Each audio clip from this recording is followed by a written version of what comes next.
जय श्री राम। प्रयागराज महाकुंभ 2025 से शुरू हुई एक कहानी जो अब खत्म हो रही है या अब खत्म होने को है।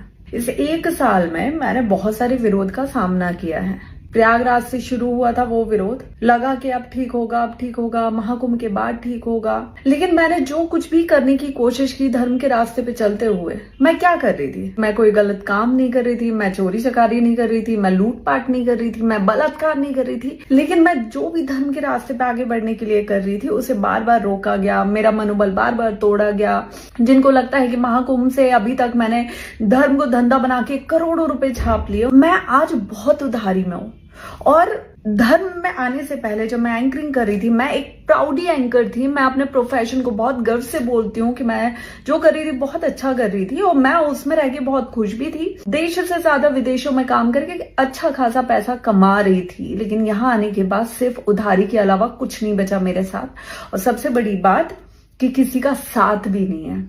आज मैं ये सब आपको क्यों बोल रही हूँ? क्योंकि मैंने लगातार इस एक साल में जो कुछ भी करने का प्रयास किया है उसे रोका गया है, उसे तोड़ा गया है, उसमें विरोध उत्पन्न किए गए। और यही सेम चीज इस बार माघ मेला में भी मेरे साथ हुई है, जिसकी वजह से मैं बहुत ज्यादा हताश हुई हूँ।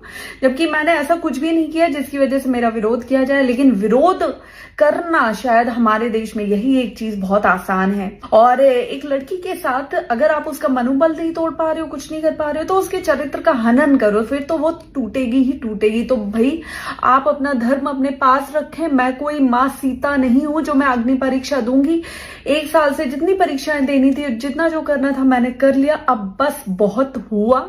अब इस मौनी अमावस्या पे माघ मेले में मैं अपना स्नान करूंगी और उस स्नान के साथ जो धर्म पे चलने का संकल्प मैंने लिया था, उस संकल्प को मैं पूर्णतः विराम दूंगी और वापस अपना पुराना काम करूंगी, जिसमें ना ही कोई विरोध था, ना ही कोई चरित्र हनन जैसा काम था और ना ही उधारी थी। मुझसे अब कोई भी युवा, कोई भी भाई बहन ये बोलेंगे ना कि हमें धर्म से जुड़ना है, हमें धर्म के रास्ते पे चलना है, तो मैं यही बोलूंगी कि सबसे बड़ा धर्म है अपनी फैमिली से जुड़ के रहो, अपने परिवार में रहो, अपने घर के मंदिर में पूजा करो। इसके अलावा किसी को मत मानो। मेरा इस धर्म से जाना सिर्फ जाना नहीं होगा, एक विद्रोही मानसिकता लेकर जाना होगा। जय श्री राम।